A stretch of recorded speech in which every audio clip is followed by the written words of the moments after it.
Gather, veterans. It's time to join the fight. The long war begins.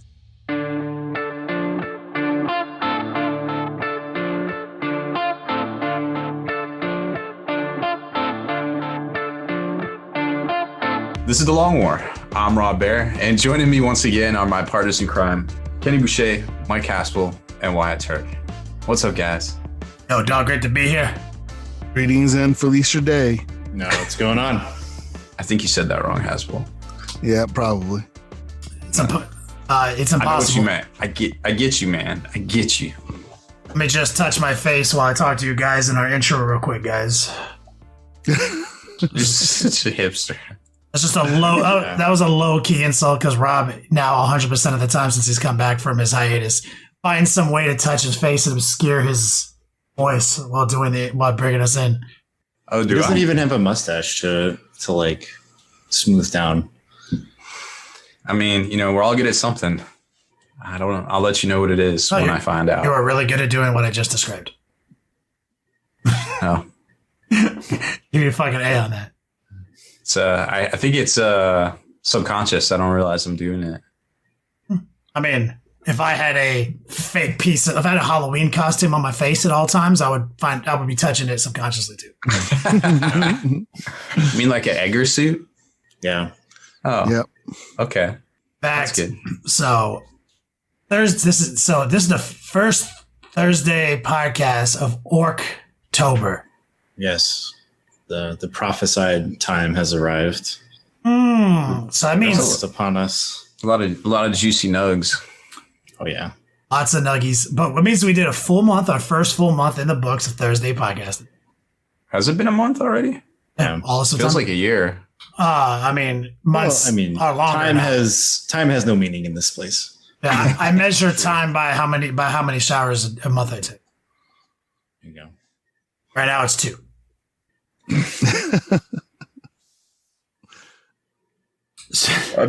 I'm laughing. I assure you. So it is Orktober, which is the big time of the year for everyone here. Like, we celebrate it. GW doesn't give a fuck about it anymore. Shout out to GW for making that awesome commercial 30 years ago. I think it was just two years ago. I think this is the third, isn't it? Third year now?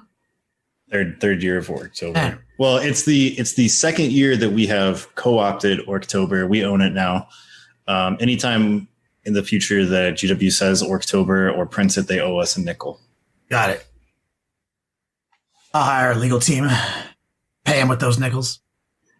So it's Orktober. It's going to be hype. We got Monkey Resin. Rob showed me a sneak peek of 2018. this incredible baseball-sized mech squig that we're going to be... Which one? Cool. Which one's bigger, tennis ball or baseball? Baseball. Which one's bigger, a grapefruit or a softball? They're probably They're about the same size. talking about a Florida grapefruit. We're talking about a California. Yeah. What are we talking about? I didn't know there was different kinds. I've seen grapefruits that are the size of fucking volleyballs. I would say it is definitely a solid racquetball / baseball ish. But just its body. Yeah. The abdomen. Yeah. And it's like... It's basically Pac-Man. Oh, okay. Yeah. And it's like... it's supposed to be like a Kill a Can or like Death Dread-esque kind of equivalent. Yeah. But can I or can I not use a beer koozie to proxy it on the table? That's my real question. I mean, that's a loaded question. I mean, like, I would allow you to, but I would also ask you to do at least 2 other tasks while running that proxy that it accomplish said tasks, then ask you to leave this podcast. I feel like that's fair. Yeah. We live in a society, whether we're playing games or shopping for food. It's true. I would ask you to hold yourself accountable, like a responsible adult. I don't know if I could do that. Then they I answer. win games. I have to win. Well, then I would have to say like, nah, dog. All right. Sorry. Question answered. Thank you for holding yourself accountable, at least, and Yeah, at least you taking stock of your not lying to me. Yeah. So, not to get derailed, October. Tomorrow starts for me, and I'm going to be painting Wyatt's 3D print. That's the first model for me. Pixel painting on Twitch. What's the name this time around? He hasn't had a naming contest. We need to name him. Well, he's part of the Wog-Tang clan. Like, who have we not painted from the Wog-Tang clan? I think officially we only have like Godface Killer, Old Rusty Bastard, Inspector Mech. I think like officially. Well, as Tom Segura has quantified, there are 9 of them. So I'm thinking Raekwon. Yeah, works for me. Someone mentioned that one a while back, and I thought that was Raekwon. Do you like a Wog-Quan? Well, like Raekwon, it's already pretty much Wa. Okay. But 2 A's and a G in there, and it's Raekwon. Oh, there you go. Yeah, I like it. I like it. QWAAGH. I went to bed last night we were watching YouTube videos, like talking about 90s songs, and then like just because it's what I have to do. I eventually, like Monet is like, "I'll play this one." I eventually just end up watching the Luke Cage cutscene of him smashing that ass with the fucking Bring the Ruckus on the background. She's like, "Yep." Why does it always end up? Why do you always play that? And I was like, I don't know. Because it's fucking awesome. That's why. Because it's forever. It's for the children. And then it's fucking fun, Jan. Get with it. And then she said some shit where she was like, what is it? Wu-Tang is eternal. And I was like, Wu-Tang forever.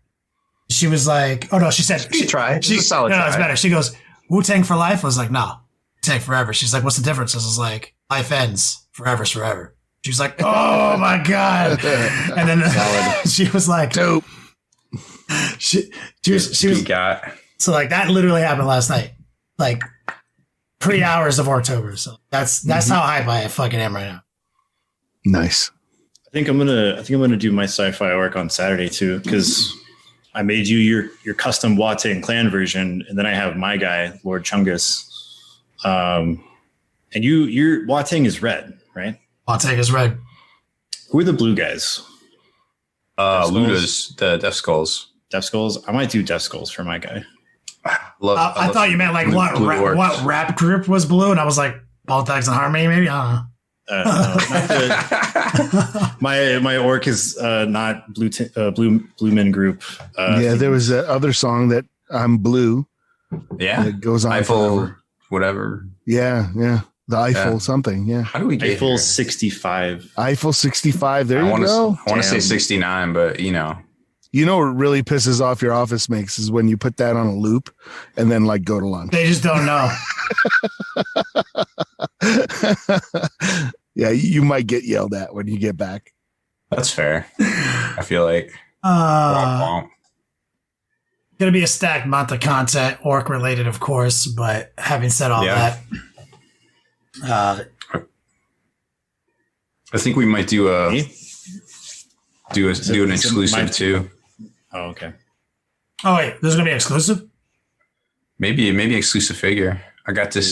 Space Marines are coming out. I got this Marnius Calgar looter. Oh yeah, where'd you get that? Where'd you get that? Chunk Marnius. Oh yeah. I thought you. I think I'll be painting him. Oh, there we go. That's right. Yeah. I had to remember that you said it's thick and then chunky. So like I was like, wait, which one is that? It's a thick and chunky. I think I called him. He's the Campbell soup of Space Marines. He's like this big. He fits on a 50 mil. He's chunky. I'm the Campbell soup. He's supposed to be. He's supposed to be on a 50 mil rod. Oh, I knew that. No, he's bigger than the other one for sure. Oh yeah, by like a head. But when I had it designed, I like my characters slightly larger than life on the battlefield, so that's within norm. Yeah, maybe we'll do him because Marines are coming out. I mean, as soon as I get those heavy intercessors, I'm doing a whole new addition to my my Ultramarines collection, just all chonkers next to Thick Daddy Marnius. Thick Daddy Marnius. He's thick. They're chunky. Okay, I get the scale. I need some soup. Got it. I'm gluten free. I wish my penis was chunky. You just made me sad because I realized how small it is. Sadness. I tried to force a dick joke in there. It didn't work. So why don't you just do a real joke? Yeah. Why it saved me. Cool. Would you rather, for the rest of your life, only eat cheeses, or Wait, what? Cheese. Yeah, Yeah, for the rest of your life, you can only eat cheeses, or for the rest of your life, you can only eat potatoes. Oh, man, that's savage. Like different types of each? Yeah. I'm not limited to just one russet potato a day or some shit. I can just go nuts with potatoes. Yeah, you can eat all sorts of different potatoes. Can it can only be potatoes. Right. Can I use spices? No. Only potatoes. But I can cook them however I want. Yes. Okay, now, like, is a little pan oil a spice, or that's not allowed? Well, I mean, I'm not going to limit you to, sticking your nice French fries to your skillet. So I'm allowed to use what the recipe calls for, like, as far as, like, how you heat it, but I can't use things that change the flavor too much. Like, oil is like the limit. Yeah, like no condiments. Okay, if I can use, like, vegetable oil, olive oil. Can I use butter to heat the pan? Okay, no. Vegetable oil, potatoes. Right. Or cheeses, but like I have 1,000 different billion cheeses to pick from. Does tofu count as a cheese? No.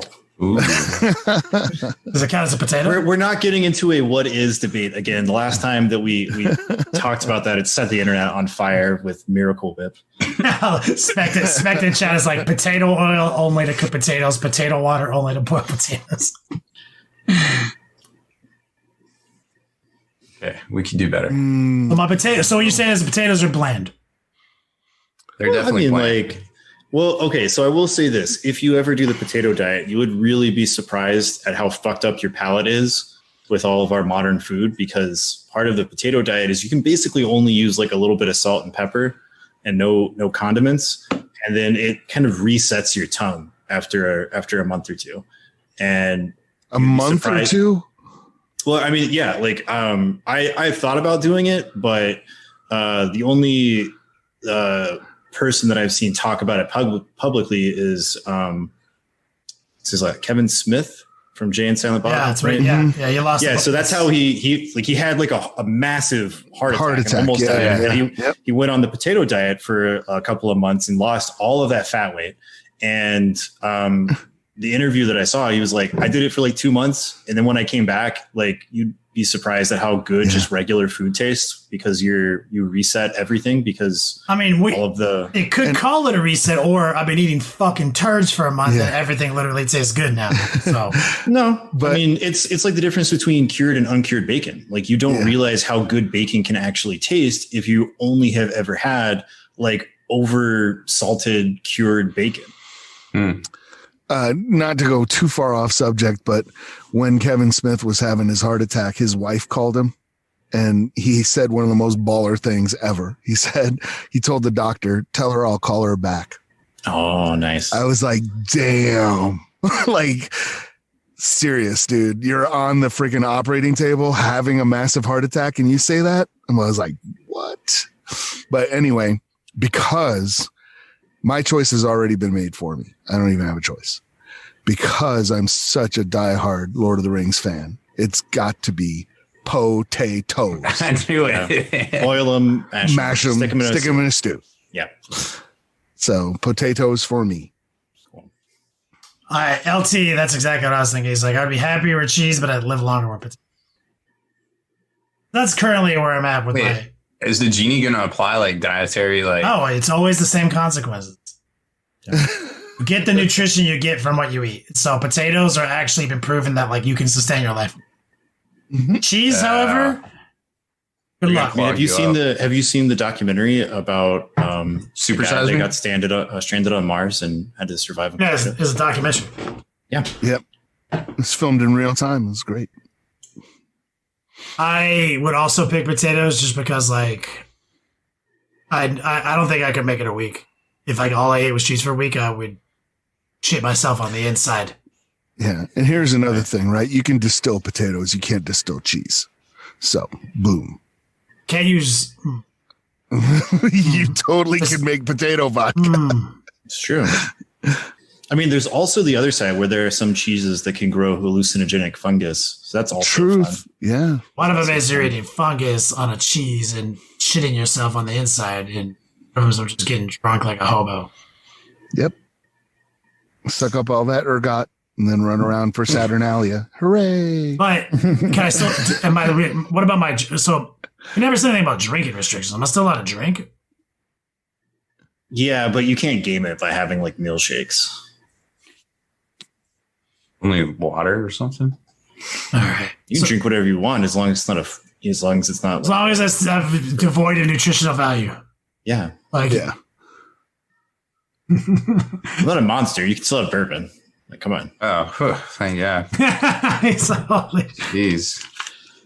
Well, I'm definitely doing potatoes because cheese, I don't want to get too graphic, but cheese really backs me up. Shit yourself All right. on the inside of your body. But yeah. It's the worst. I mean, like Bonet buys those little like cheese string things, Why would you do that? and like I just eat them. Like I'll eat them every now and then because they're tasty, and then like Cheese is fucking delicious. Then- And it's keto. but the literally, I eat 3 of those in one day. I am right on the edge of like, I will never shit again. like I'm glad I don't have that problem. I love cheese. right on the edge. I made a 2-egg omelet with some ground beef and like 4 slices of peppered white cheddar. It's great. I mean, I think random cheese here and there, just, a little strange cheese. The sad thing here is that like one of the best things to put on your potatoes is cheese, and he's forced me. Yeah. Yeah. Okay. Oh, devoid of nutrients. Okay, never mind. Ungameable. I choose to live longer. That's what I choose. Potatoes. Yeah, I think potatoes is the way to go on this one. I'm gonna go on Like I'm gonna go on a fucking like Gordon Ramsay like journey where I go to all the different countries and discover like the secrets to potato cooking and cultivation. It's my life now. I'm the potato guy. Ooh. We're all good at something, Kenny. That's true. Speaking of things you're good at, Pooping? Oh, that new stuff. Your job. You have one job. It's I have one awesome. job. Oh, God damn. I surprised Haspel today. I was like, hey, did you hear there's Sister McFarlane figures coming out? And I did not. And because he's like, I bought 5 of the action figures. I was like, because I'm making it Deathless. And I was like, of course he did. Sister McFarlane sounds like a really mean nun that would hit you on the knuckles. Yes. Yes. Yeah. She's like the one you don't fuck with. She's the not fun one. She's the hardcore one. So G-Dub, a kind of 11th hour post at the end of their day, put out an update that there will be more McFarlane figures coming, which I was kind of wondering about because at their big announcement in May, they said, hey, this is going to be, these figures are actually the first of the series. And they actually showed a painted, the artist proof, but painted the, normal intercessor with the rifle and everything. But we haven't seen him yet. So they kind of day one'd us on that. But now we know there's more figures coming out. Now, I actually got, if you're watching live, I actually got my action figures through Amazon already. Oh. Why didn't you get yours already? Goddamn. I was supposed to get here today and I didn't get it. And here's the funny part. Spoiler alert. Here's the $100 Bandai. Here's the $20 McFarlane. And Yeah, isn't the it same like- size? Yeah. Oh, wow. There's a difference. I've seen a difference in Yup. I saw side by side, and they both have pros and cons to their details. Oh, sure. In my opinion, I think the Bandai one is definitely like more cleanly engineered and like a little bit more like modern in its sculpt, like way cleaner lines. Whereas the McFarlane one has a little bit more like, not like texture to it, but it's the armor is like a little bit rougher. But things like the Aquila are definitely more like 3-dimensional and more detailed. So it's kind of, well, I mean, like the real thing is that thing's $20. Yeah. And I mean, even the paint job's a lot better on the Bandai one. It's more like airbrush versus, hey, I just base coated this tabletop, but and I'm sure it's more. I ordered the artist proof as well as the painted one. And so I'm wondering, what I really want to know is how easy it's going to be to disassemble that thing for painting. Yeah, that's because you want to block it off or have to use painter's tape. I'm going to actually kind of try, I'm maybe painting mine when I do the review. So I got these today, but I didn't get the artist proof. The artist proof ships separate. And a lot of folks in the UK were saying that their orders were canceled. So I was like, uh-oh. Oh. I wonder if my order's getting canceled. So what's weird is I'm pulling up my Amazon stuff right now, and so I have my open orders, right? Mine, I have the artist proof arriving tomorrow by 8, but the painted one is not in my open orders. Uh-oh. And I don't have a shipping thing for the painted one. It's just gone. Yikes. Or call Jeff Bezos up. Where my fucking it's definitely not in my canceled orders or the buy again or any of that. Well, if you miss out on it this week, you can always pre-order it from GW next week. Fuck that. I don't need a painted one. If they like canceled it or whatever, I don't care. I just read. I don't know. I still don't know what's going on. Like some people's have been canceled, maybe not. We're still kind of trying to figure it all out. I've gotten emails from people where they showed me like, hey, it was canceled. And I was like, yep, sure enough. But there's also another factor that might be part of this in that like I got a new debit card and I may have been too slow on the draw to update the payment for that. Cause I know that I did make sure that when I did it, they sent me an email about the artist proof one, and I changed it. And I changed it on the painted one too, but I don't know. Maybe Amazon is just fucking up right now. Who knows? I already have a painted one from Bandai, so I don't need another one. So yes, that is true. So news-wise, there will be a Sisters action figure from McFarlane. There will be a artist-proof Necron. That's the one that you could supposedly paint. That's going to be a Walmart exclusive. Dun dun dun. So we got exclusives now. So that's kind of cool to see. I'm kind of doing a reverse order. I haven't really gotten to the main GW stuff yet because I wanted to talk about some other stuff. Warlord Games, they're just putting out stuff left and right. They came up with a thing. If you're into historicals or even not just historicals, air quotes, like stuff like Bolt Action, which I kind of don't necessarily consider historical, they are doing a thing on their site where you can actually buy a whole army and pay for it over like 3 months through this thing called Klarma. Never heard of it, but it's a checkout option in their cart. So they have a bunch of bundles going over there it just seems like a good time if you're looking to check out a different game. That's Warlord Games? Yeah, Warlord Games. Bolt Action's a big one for them, but they also have that new naval game, Armada. So or no, that's Mantic. I'm sorry. They borrowed the rules. So Black Seas. Oh, it's Black Seas. So it's wooden ships, Iron Men. Yeah. There's a lot of good stuff over there. So check that out if you've been looking for an excuse to pick up one of those type of games. War Games Atlantic put out an update. We don't know prices. We don't know release dates or anything like that for their grognards, which are basically, they look like kind of like French. You could use them as Vestroyans, if you know what I'm saying. Yeah. Like plastic. They got heavy weapon teams coming out, and they look great. Their rules are super cool until like the third round when they run away. Wow. But they're in the future. They're hard as nails. The aliens came and they got them because they are some of the best fighters from their era. No? Is Napoleon there? That was a real thing. That's what happened. That's the backstory to the arenas. Anyways. Oh, that's weird.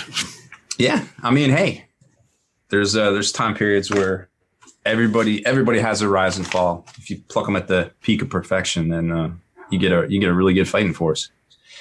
So if you haven't heard, going on pre-order this weekend is going to be the Necrons and the Space Marines. Wave one.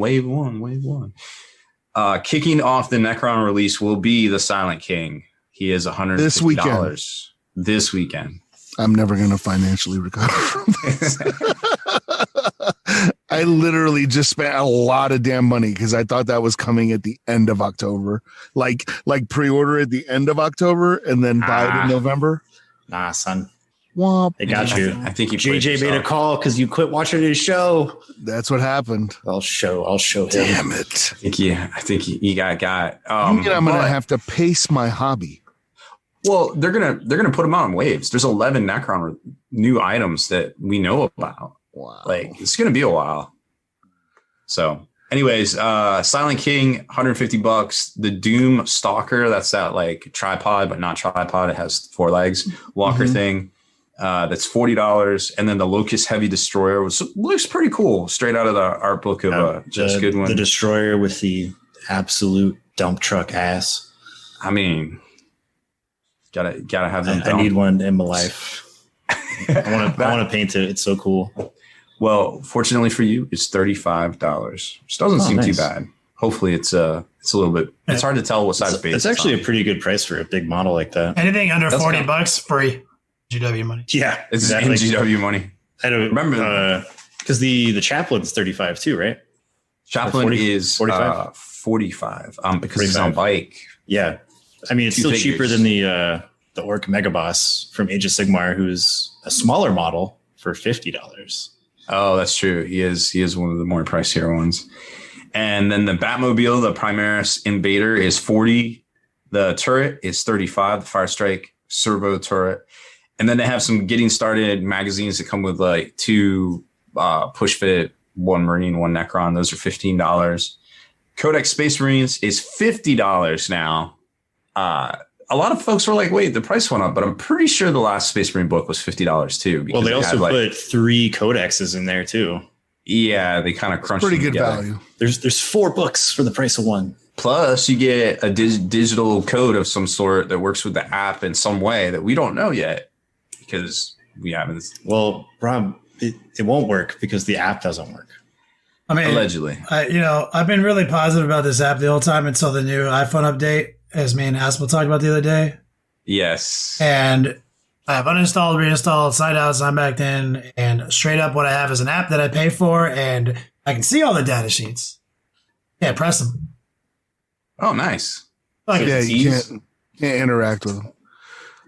It's iOS 14 broke it or something. Yet another reason when I was contacted by one of the app developers that consulted with GW for that app, they were like, no, you can't do it in-house because there's so many external things that happen, like an iPhone update, that you need somebody that specializes in this. And they're like, that's cool. We'll just do it in-house. I'm like, okay. Fuck you. You don't know what you're talking about. Okay. Yeah. You consult the specialists and yeah, I don't know. I mean, hey, it still might work. Like, I am not counting it down and out, although it is fun to watch the train wreck as it's happening. But I hope, for the hobby's sake, that it works and they get it figured out because it seems like they're putting a lot of stock in this with these digital codes and charging what amounts to a premium for the codex. Also, the Necron Codex, $50 as well. Data cards, and there's a lot of them, for $25. And data cards for Necrons, not as many, but also $25. I don't know why. The big story here for supply and demand is probably the dice, because the dice are limited on the Necron side to 2 per store, and on the Marine side, 1 per store. 2 and 1? Are you fucking serious? Yes, but when you hear the price, you might not care it because the Necron and the Space Marine dice are both $35 a set. Now, ladies, Free. I'm trying to do my show. Oh. Rob, tell your like 15 hot wives to shut up. Those are cats, and there's only 2. You could have rolled with it. Then you outed yourself as a giant nerd. Good job. I mean, I feel like they already know. I mean, I set it up for you. It was a T-ball shot. You could have had a home run. Okay. Who am I kidding? I'm gonna go to speaker view just real quick so people who are watching live could just see Rob and see his environment. What? That's a nerd. Damn. Speaker of you? What are you talking about? Oh, you zoomed in on just me? Made you Yo, check out this new display case I got from IKEA. It's all, I can like adjust the lights from right here. Look. Whoa. You fucking nerd. It's I actually need 8 of those. it's not GW. It doesn't have the quill on it. Oh, yeah, I don't need it then. Yeah, you're fine. So that's the big story there. Next week, supposedly we might see Sons of Behemoth. Some new Gargants, the Imperial Knight equivalent for Age of Sigmar. Maybe not. Maybe so, but chances are. And the McFarlane stuff will go up for pre-order from Games Workshop. So if you missed out on the pre-order from Amazon back in May, you still have your chance to get them from Games Workshop. Boom. Good That's all I job. got. Oh, you got more? Nailed it. No, I'm pretty sure that's it. Oh, I guess I was just studying my finances over here and going. he's just pull up his fucking bank app on his phone. He's like, I am fit. I'm fat. I don't need to eat this month. There you go. Yeah. Potatoes, bro. It's the new Warhammer diet. You can get a lot of potatoes. Potatoes and ramen. There you go. It's the new Warhammer diet. Damn. Slaps your belly. This bitch can hold so many potatoes. That's So many potatoes. So Pop Culture Corner. This time presented by Wyatt. Oh yeah.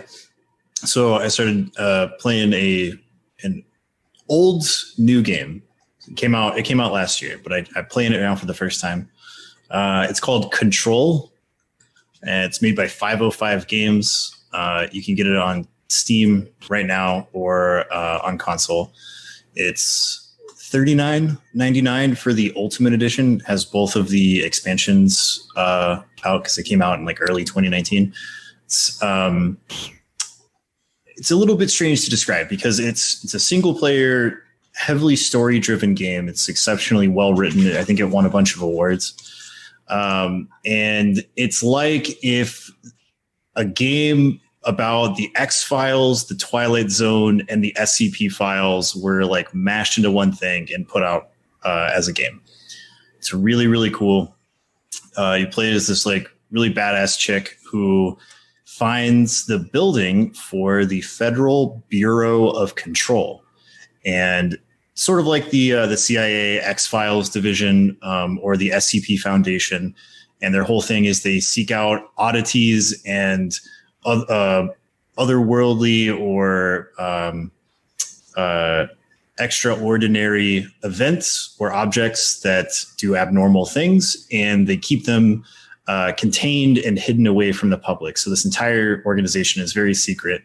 And she is going there for a reason, which you don't find out about until later.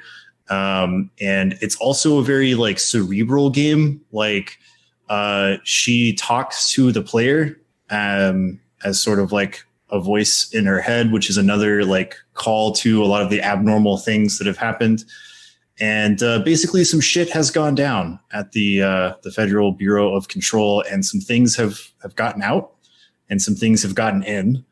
And it's up to you to like set things straight and make sure the world doesn't end. And it's super, super cool game. The graphics are amazing to the point where my crazy good gaming rig, I have to turn, I can't turn all the cool features on, but it has like, I think it was one of the first games to have ray casting in it, or ray traced reflections and lighting effects, which is a really cool thing, but it absolutely will tank your PC unless it's a real monster. But yeah, check it out. If you like that sort of like spooky, abnormal fiction type stuff, then you'll enjoy it. It's really cool. Control. Sounds awesome. Yeah, Control. Somebody in the chat just gave me a real spot of bad news. Oh, Star Wars Squadrons is out tomorrow. Is out tomorrow. I'm like, but I can't. Yeah. But it has HOTAS support. And it's play like, that Darth Vader meme where Haspel's just like, no. I'm just like, why did everyone conspire to break me in October? What did I do? Oh man. Apparently it's only $40, which is basically free. Yeah, again, that's free. Not GW money. That's Star Wars money. Serious. They might be talking about Control. It's $39.99. It's basically free in GW fun dollars. Oh. Yes, Giggle Moosin. Broketober. That is accurate. Yeah. Dang, man.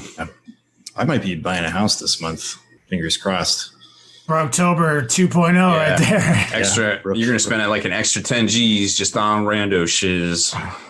Keep saying that. But what if you keep saying you won't? Well, I mean, I have the VA and all of those sick little programs backing me up.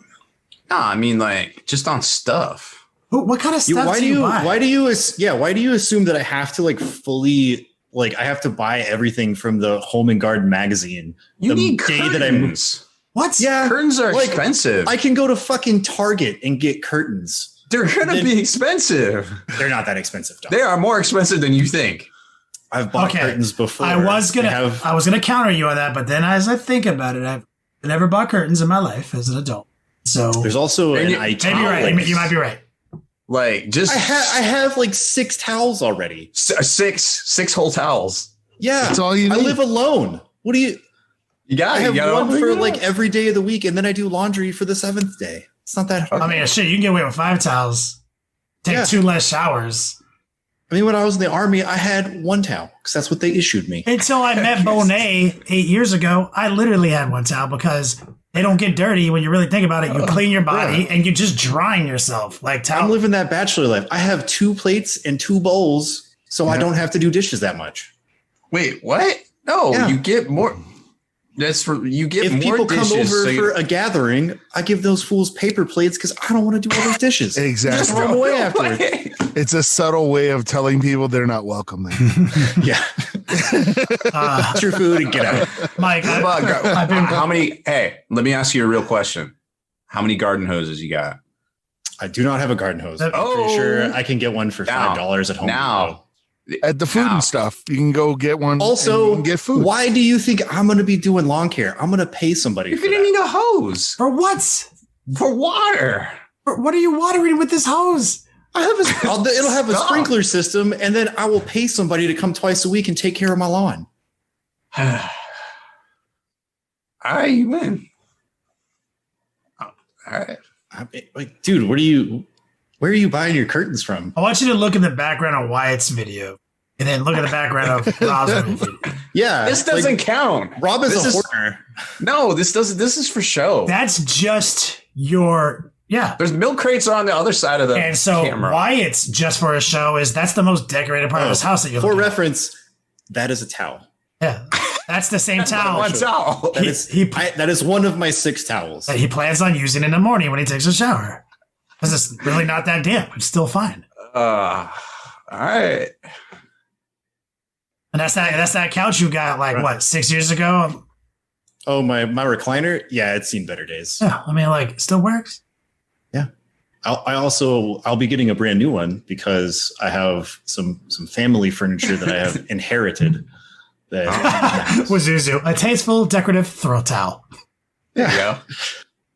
I mean, I keep a towel in my car just because it rains so much here. You never know when you're going to need it. Bro, you can't afford a garage? That towel in your car is more like... I don't have a garage. That towel in your car is more like how Spike and Buffy like tapes fucking newspapers to his windshield of his car. That's literally your don't get burned by the sun towel. It's just like, when you get drenched because every day at like 4:00 it torrentially downpours here. Wait, how many hoses do you have? Like for the house? For watering things. 2. You just said it every day it rains at 4. Well, yeah, but then it all runs off. It's gone. And then when you spray the hose on, it doesn't run off. It's better. Wow. Yeah. Mm-hmm. It's different water. It's different. Yeah. See. Yeah. The hose water it hits different than the sky water. Different angle. Nah, like it's for like mosquito honestly, control. we couldn't grow things until man invented the hose. I mean, it was literally right. Yeah. You get it. I do. I understand what you're saying now. And look, all joking aside, I own like literally 30 towels. I understand what you're saying. Yeah, I'm saying it adds up quick. But if I live by myself, I have fucking 4 towels tops. Yeah. Born Again Manshot has a great point. You should be watering your lawn with Brondo because it's what plants crave. Yep. Absolutely. They need electrolytes. That's the reason your lawn sucks. So you're not using Brondo. I got very fortunate. Well, anyways, so yes, Haspel's gonna go broke. Sorry, Haspel. Maybe Wyatt too. Yep, literally. But if you need a place to stay, I have curtains and towels and at least 2 hoses. Every time I've ever stayed at Rob's house, I've always been impressed by he's like, oh, linens are in the closet right there. Just some extra towels. And I'm like, oh shit, he's prepared for me. I go in there, make the bed, and I'm like, man, you washed these towels literally 2 years ago. That's like the unmistakable staleness of a laundered item that's been folded up on a shelf for 2 years. I'm like, I mean, he's trying to. I mean, like, I will furnish the Still house, counts. Rob. I don't understand your logic of having to have it be like guest ready the day that I move in.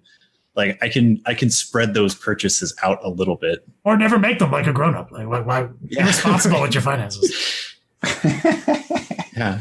Like, I'm once assuredly going to make a trip to IKEA, but I once lived in a place and without baseboards on the walls the entire time. Because, like, why do you even really need them? Yeah, I mean, your logic is undeniable. yeah, you're right. They're meaningless. 100%. Yeah. All right, all joking aside. Why? Let's talk about these Marines. Is that where you want to start? Marines or Marines. Necrons. Why not both? Well, the Marines is the shorter of the two. So, big news for Space Marines. They are changing how your character upgrades work. So if you play Space Marines, you probably know that you can take a captain, you can make him a chapter master, or a chaplain and make him a master of sanctity, so on and so forth. Well, now, instead of spending those sweet, sweet command points to do this, they're actually just going to cost points. So to upgrade a captain to a chapter master, it is going to raise his power level by 2, and it's going to cost an additional 40 points to have that in your army. And there are points costs associated with all of the other upgrades. Like, for example, if you want to do the chief apothecary, which is really popular, that's going to increase his points by 15. And this is pretty cool. Like, I like this. This is an extension of the command point system rework that we've seen in 9th edition with how you gain and spend CP. And I also think this is a really good balance for Space Marines, because this in and of itself is going to invalidate a lot of lists out there. If you want that chapter master in your army, especially the thing that's sort of the really, really strong thing that a lot of people have been doing for a while is the successor chapter armies, to use all of the best rules for whatever you want to do.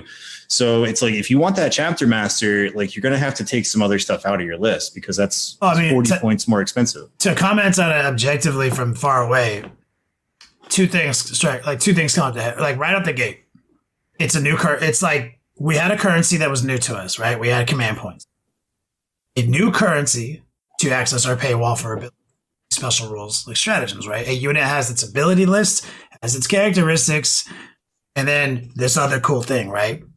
But then we had relics, warlord traits, things like that, right? And that was new, and that was like the currency.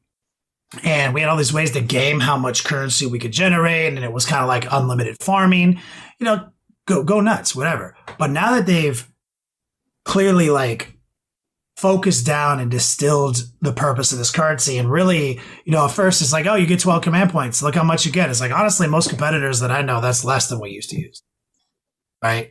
So some people got more CP, right?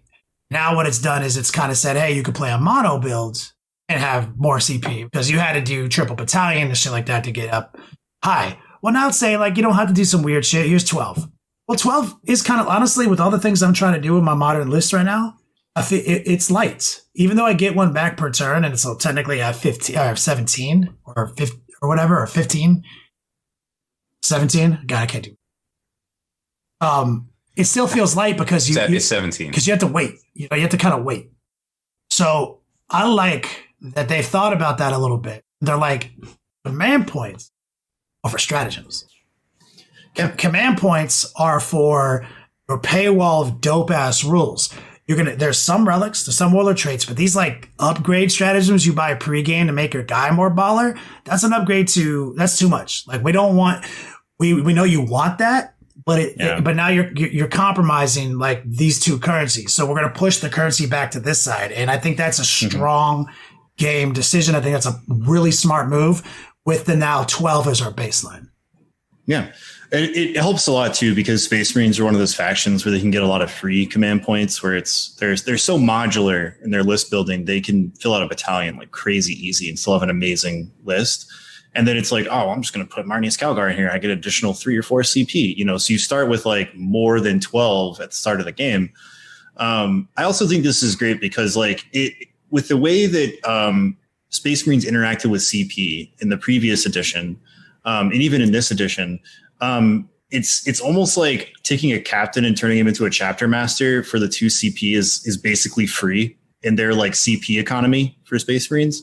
And so making him an additional 40 points to get that chapter master is like, well, if you want this, you're going to have to change your lists up. And this is on top of all of the other points changes we don't even know about in the new codex.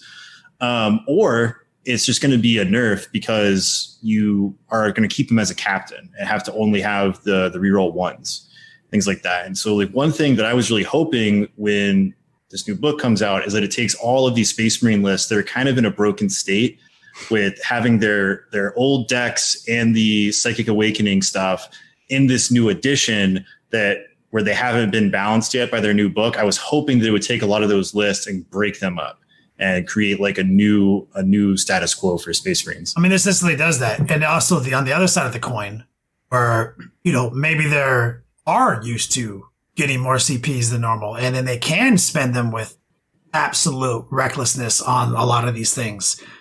By saying that that's not the currency for these types of upgrades, not only is that setting a precedent, because we already said, like when we started seeing what was coming out in the two new dexes this month, we're going to be able to reverse engineer and make a lot of inferences to like what's coming next. And this is a big one. Right. It's huge. Yeah. I mean, in this same article, they show the same thing for a Necron unit. So the other cool thing that they're changing is the abilities that gaining these titles have. So the example they gave out was for the champions. You have a company champion and an upgrade to a chapter champion. And you gain abilities by doing this. So like the chapter master may be totally reworked from what we know before and so on. So they show that like if you spend the points to make your guy a chapter champion, he gains skillful parry, exquisite swordsman, and chapter champion, which is each like a special rule that he now gains for that upgrade. So it looks like they're actually taking some of these things and locking them behind the upgrade thing that you now pay points for, which makes a lot of sense. It's almost like a piece of war gear. Yeah, like all editions of 40K predating 8. Yeah, right. Like this is not new. This is just seems new. And this is really cool. I'm excited for this. So the master of the chapter is going to have different flavors now. So you have access to an additional warlord trait and relic, depending on what type of chapter master you want to do. It makes it seem like there's, depending on what style you want to play in, there's a different chapter master for you. And the one they show off is Warden of the Ancients. And this is a chapter master that gives +1 strength and attacks to chapter dreadnoughts when they're your warlord. And so it's like if you like spamming dreadnoughts, like those are your boys, well, your chapter master can directly give this buff to dreadnoughts. What exactly does he give him? Rerolls? What'd you say? No, he says, well, friendly chapter dreadnought are within 6 inches of this warlord, add 1 to its strength and attacks characteristic. It's called Warden of the Ancients. So it doesn't quite. So it's a warlord trait. Right. It's that thing I was talking about where like you can give out like warlord traits, but they don't count as your warlord. So they did that, but then instead of just a reroll ones, if you're a vehicle, they're like straight up like this does this. You get more of this. Right. Yeah. It's way more specialized depending on the flavor you want. And I think that's really cool. So I do too. I'm assuming that named characters are going to have locked ones. So there might be a little bit of a rework to that. It's exciting all the way around. So it'll be cool. It's like we're getting closer and closer to USRs, like which we kind of need. 7th. We need. Yep. I mean, always had pretty much USRs. We need some USRs. Yeah, and they made sure to make sure that people knew it's rule of 1. You know, if you have like one chapter master, you can't have 2 chapter masters in a list, even if they're separated by detachments. And some named characters already have certain things. So like Marnius is the chapter master of the Ultramarines. So if he's in your list, you can't upgrade a captain to a chapter master, that kind of thing. And then they show off the Necrons where they have a cryptech, and it looks like these cryptechs can take like an arcane upgrade item. There's a lot. There's like 15 or so on this list, and they all have a power level increase and a points increase. So there's this thing. It's like a quantum orb. Whatever that does, it's 20 points. To give that cryptech. And all right. Yeah. So they didn't really expand on this. I'm assuming that this might be like a kind of like a new USR that they give to your Cryptek by taking this piece of war gear rather than it being like a weapon, you know? I mean, if it's like, yeah, exactly. We have relics that are like, this sword is more badass. We have relics that are like, when you stand near me, this fucking thing happens. It's things that are like that. It seems like they're trying to like figure out which ones do we want you to pay for instead of CP. Like, so it's just seen precedent being established right now as we get to snippets as they give it to us. Oh yeah, and when we get into some of this Necron stuff, they show off like kind of a rework to stratagems, which I think is really interesting. But let's get into. They showed off some dynasties where the dynasty, what are they called? Protocols, right, Haspel? Yeah, essentially, yeah. Yeah, they're software downloads. So for example, like the Zaracons, they get a 5-up feel no pain against mortal wounds. When they shoot or fight, you can reroll 1 wound roll when making that unit's attacks. It says when the protocol of the Undying Legions becomes active for your army, if every unit in your army, excluding Dynastic Agent and Satan Shard units, has this code, you can select both of those command protocol directives instead of just one. So feel no pain, 5-up feel no pain versus mortal wounds, and reroll a hit or wound. Not just wounds. You can reroll 1 wound roll when a unit shoots or fights. Sort of like Master Artisan, yeah. There's another one that gets OBSEC. That one's like Mefrit gets +3 range to everything except pistols. One gets reroll charges, and some other. Each one has like 3 bullet points of cool stuff. Let's see. There's guys that all have an invul save, like 6-up invul save. Oh yeah, it's Nihilak. They get units with this code have the objective secured ability. If a model in such a unit already has the ability, that model counts as 1 additional model when determining control of an objective marker. Wait, hold on a second. If a model already has it? A model in such a unit. So a 10-man unit counts as a 20-man unit. If they are troops that already have OBSEC. So, and this is for all units that are Neelic? It says units with this code. So I'm assuming that there are certain things the Necrons have that don't get their chapter tactics. So it says they all get OBSEC if they have the code. And if a model in such a unit already has this ability, that model counts as 1 additional model when determining control of an objective marker. That's pretty huge. And that's solid. I suspect that the units that are not going to get it, though, are going to be Canoptek. Because that seems to be... Yeah. That seems to be the trend. They also have some tankiness, too. So it says each time an attack with an AP of 1 is allocated to a model with this code, if that model's unit is wholly within its controller's deployment zone, they ignore it. Counts as AP 0. Ooh. I mean, it already has the most useful one, in my opinion, and something on top is pretty strong. Yeah, and then the third one says, when the protocol of the Eternal Guardian becomes active for your army, if every unit in your army, excluding Dynastic Agent and Satan Shards, use this code, you can select both of that command protocol directives instead of just 1. Bro, that's fucking fantastic. Let me shout out Born Again Manshot says, from what I'm seeing, I'm less worried about power creep than I was in the start of the edition. Yeah, like I feel like everything we've talked about is so. First off, whoever gets their codexes first are going to have an advantage. Doesn't mean they're unbeatable. You know what I'm saying? Like they're going to have an advantage.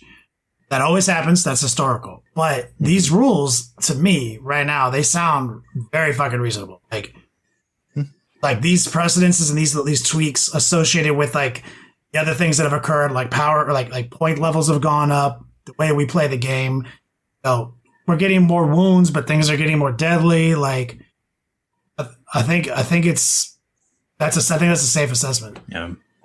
They're also getting Build-A-Bear dynasties.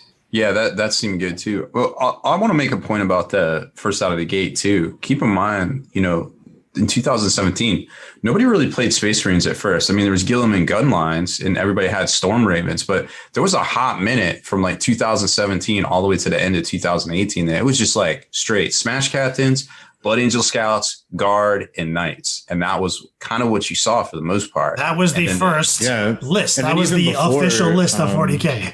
Yeah, and that was even before 8th edition, like Space Marines, like Codex Space Marines, like were pretty dog shit for a couple of editions. They were like average at best. They're going really hard in the paint, and it's almost an evolution from Vigilus to Shadowsphere to now, or to the 2019 codexes to now, to really make Space Marines what they are. And then of course they're going to mirror them with Necrons, which is smart, and I like it. And I think Necrons are probably going to be the dramatic foil to them. So I expect Necrons to be just as powerful out the gate as Space Marines.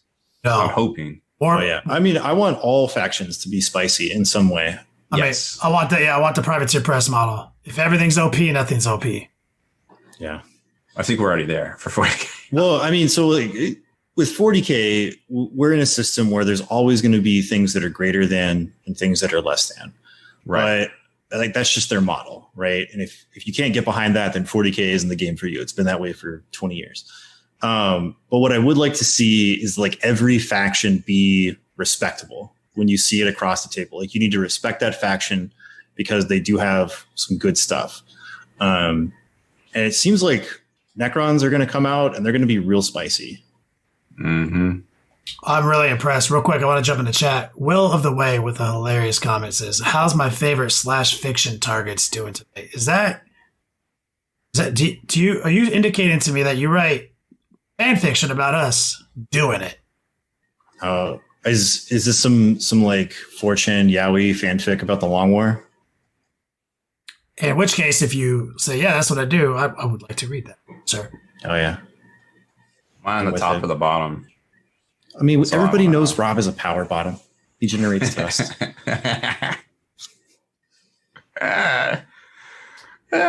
Other spiciness that came out, though, right?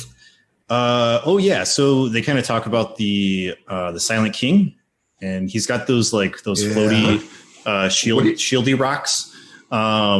And they do some big damage. It's like a big old laser beam. 36-inch, heavy 1, strength 12, -4 for 6 flat damage. That was a rocket shoot? Yeah. Well, the floating rocks shoot a beam at you. They're firing their laser. Magic. Yeah. He also has some auras. So it says, because he's a council of war. So it says he has... while friendly Necron core units or Triarch Praetorians are within 6 inches of Zarek, each time a model in that unit makes a range attack, reroll the hit roll. And then it says Pharaon of Blades, while any friendly Necron core or Triarch Praetorians are within 6 inches of Zarek, each time a model in that unit makes a melee attack, you can reroll the wound roll. So it's a trade-off. He doesn't do everything, but you can reroll hits and you can reroll wounds in the fight phase. Solid suite. Yeah, it's big. Let's see. And they show off his chart, his degradation chart. Which doesn't, it's not all that crazy. Like there's not too much changes other than his movement value goes down. Weapon skill, ballistic skill stays the same. Strength toughness stays the same. He's got 16 wounds to start off. His number of attacks will go down as he gets degraded, but that's basically it. And then it shows his scepter. He's got his kingly scepter, which is a shooting and a melee. So it's a assault 3, strength 8 -3 for 2 damage at 24 inches.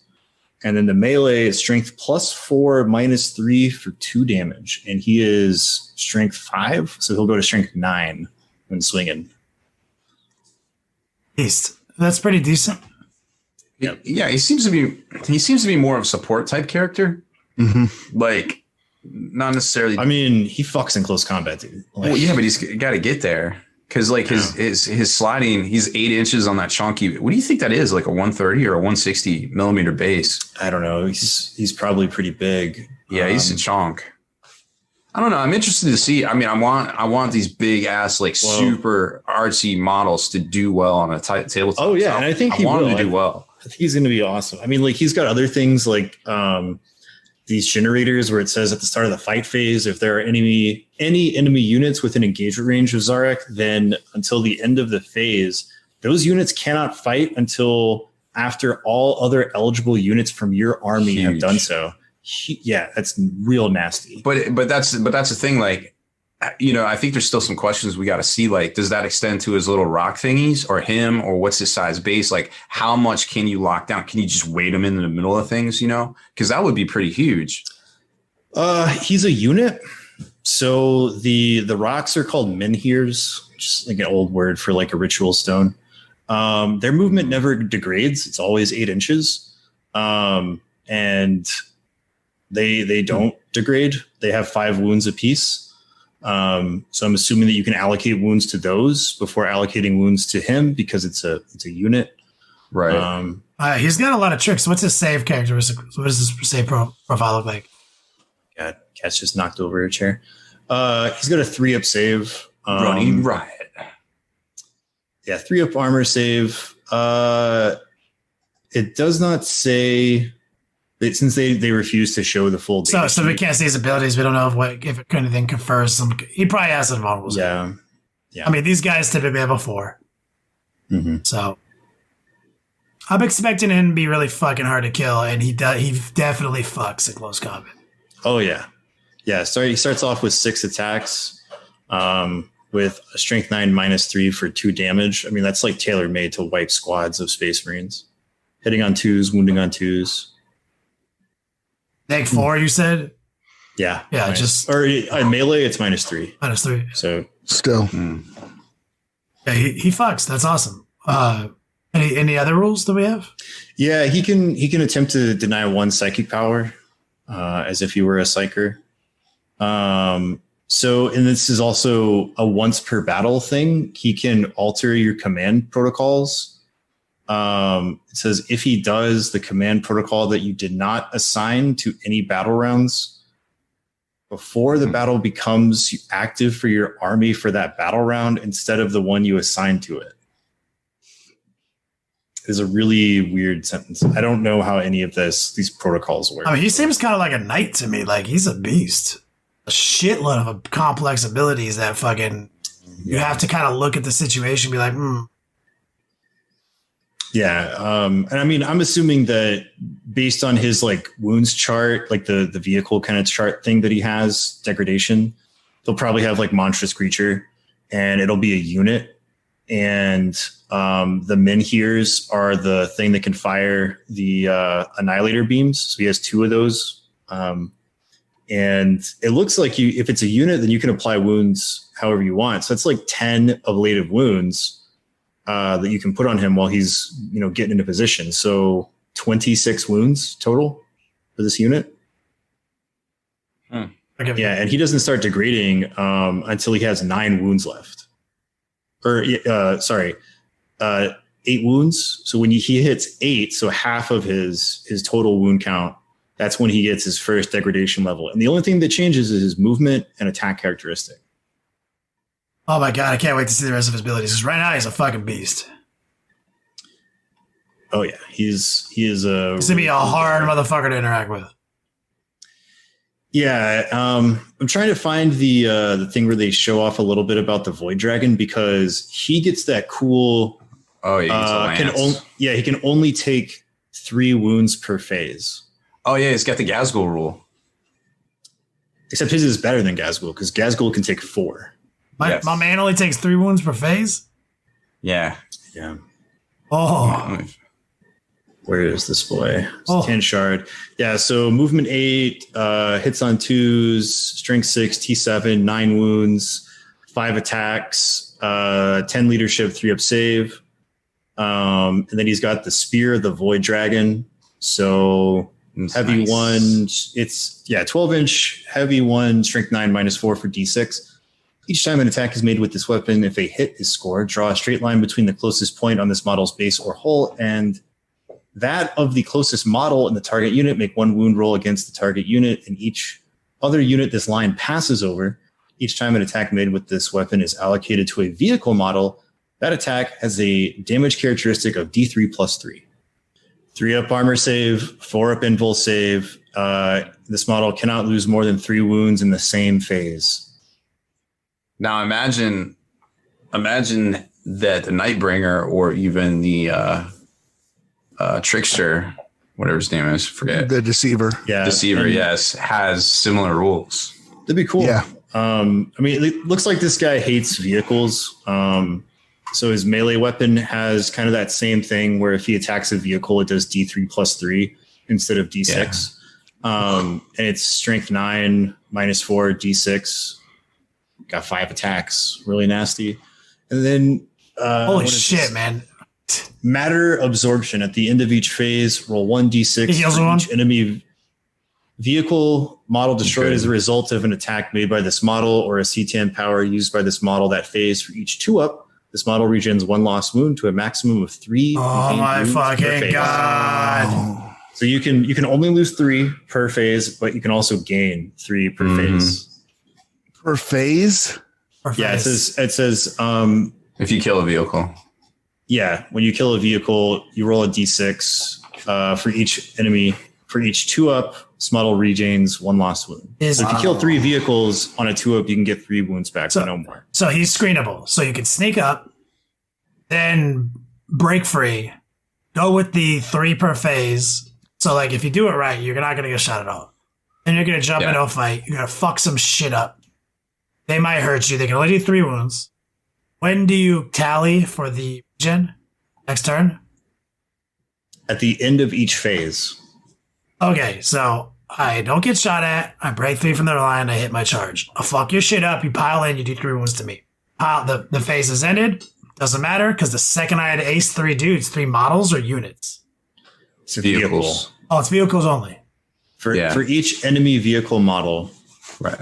Okay, so technically speaking, if I like say you kill 3 blight haulers, and then I come in and I fuck you up with typhus a little bit, right? Then you can roll a d6 for each of those, so 3. And on a 2-up, you regain 1 lost wound to a max of 3. you can pull it off 3 or 4 times. I'll say I'm gonna go with 3, low ball 3. That's pretty interesting because that's like a totally additional turn on top because he has 9 wounds. It's gonna take you 3 phases. But if you can do that just 3 times throughout the game, it's going to take you that 4th phase. Like, this dude is an absolute. Do we have points on these guys yet, or not? No. You gotta buy the book for that, Kenny. Come on. But yeah, depending on points, this guy might be like an auto include in like every Necron list because he is so good. And I mean, the Void, the Silent King, I also think is perfectly fine because you can. Even though he's got 16 wounds and you can just target him all the time, you can play fuck games with obscuring terrain, and he's got 10 ablative wounds before any get allocated to himself. So, I mean, like, I'd still take him a lot. Yeah. This guy better be like fucking 400 points. Oh, yeah, he's going to be nasty. And yeah, the chat brings up a really good point. They talked about some of these new stratagems. And this one stratagem. So real quick, cool new naming convention for these stratagems. They have different categories. So there are some that are like offensive, some that are defensive, some that are like trap cards. They're pretty cool. So the one that chat's talking about is Techno Oracular Targeting for 1 CP. Use this stratagem in your shooting phase before making the wound roll for an attack made by a Necron's model from your army. Do not make a wound roll. It automatically wounds the target. Yeah, is that so that's where I'm confused because the Warhammer community post seemed to indicate that that's Necrons plural, but the way it's worded, like they're like, yeah, Necrons is the faction name. It's not Necron. It's Necrons. Yeah, they're indicating Bolded. faction. Yeah. It's more than one person brought that up in comments. Yeah, well, They're more like, than one person doesn't know how to play yeah. keywords. Like, it's what it is. Everybody wants to game it all the time. I'm just saying, like, if it's bolded, that's the faction name. And it's not faction Necron, it's faction Necrons. Let's see. And then they have epic deed stratagems is the other one. So this one's called the Deathless Arise. Use a stratagem in your command phase. Select one Technomancer from your army. Until the end of that phase, that model can use its Rites of Reanimation ability one additional time. And then there's a Requisition. It's a new one, Requisition Stratagems. This looks like what they're going to call the pregame strats. So use a stratagem. Phase. Yeah. Use a stratagem before the battle when you are mustering your army. If your army does not contain a model with the Pharaon keyword, select one Necron's Overlord model from your army, excluding named characters. That model gains the Pharaon keyword. And in your command phase, it can use its My Will Be Done ability one additional time. You can only use this once. Cool. And then strategic ploys. These are the trap cards. I really like these. I can't wait to say you activated my trap card. Self-destruction. Use this stratagem in the fight phase when a Canoptech Scarab Swarms unit from your army is selected to fight. Select one model in that unit. After that unit has finished piling in, you can select one enemy unit within engagement range of that model and roll 1d6. On a 2 through a 5, that enemy unit suffers d3 mortal wounds. On a 6, that unit suffers 3 mortal wounds. The Canoptech Scarab Swarm model is then destroyed. The old exploding scarab trick. Yeah, it's pretty cool. Let's see. Oh, and then they have war gear stratagems. It says Malevolent Arcing. Use the stratagem in your shooting phase when a Necron's model from your army targets an enemy unit with a Tesla weapon. After making that unit, that weapon's attacks, roll 1d6 for each other unit within 6 inches of that enemy unit. On a 4-up, the unit being rolled for suffers 1 mortal wound. That used to be the whole thing that Necrons used to do. Oh, yeah. More, and then there's another war gear stratagem, but it's for Zerakan only. And it lets you deny a psychic power on a 4-up within 18 inches. That's really good. Oh, yeah. I mean, it's the same thing Black Templars have. The World Eaters. Necrons really needed that. Really needed ways to stop psychic powers. I mean, Yeah. And on a clutch 4-up. I also like this artwork for the dynastic stratagems where these Necrons are just given some Tau the business. There's like a fire warrior who got shot with a Gauss and he's like burning from the inside out. It's really cool. I like this new organization to the stratagems. I think it's really cool. I think it's also going to help organize, like help people realize like when you can use certain things. So that'll be really awesome. And then of course I like the trap cards. Those are fun. Yeah. Shit. That's a lot of awesome things that just happened. Like lots of precedences, guys. Like 8th edition is over. 9th edition has begun. Beginning, I didn't really think it was a new edition. I thought it was just like a soft 8.1. We are moving forward, and this very quickly. This snapshot right here is incredible, man. This is like everything we just did in 8th edition, first new edition of 40K since 3rd edition. Like it's paying fruits right now. Fucking incredible. Is that it for spiciness? Yes. Yeah. I got one quick thing to talk about too. Dravasio, who is a friend of the show, he is launching an RPG actual play network called Broadcastle. It will be in Spanish, so Spanish content, but with English subtitles. And they will be playing the 4th edition of Warhammer Fantasy Roleplay. So if you're interested in seeing some of that, hop on over to Facebook. On Facebook, they are Broadcastle UY. And that will take you to their page. And they also have a Twitch TV /Broadcastle. So check that out. It's going to be pretty cool, especially if you dig Warhammer Fantasy Roleplay. So should be pretty awesome. Who doesn't dig it? Me gusto. Is that it, Rob? Yep. I guess so. I'll do my other job. Haspel, take us out of here. In 1930, the Republican-controlled House of Representatives, in an effort to alleviate the effects of the the Great Depression, passed the tariff bill, the Hawley-Smoot Tariff Act, which raised tariffs in an effort to collect more revenue for the federal government. Did it work? Anyone know the effects? It did not work, and the United States sank deeper in the Great Depression.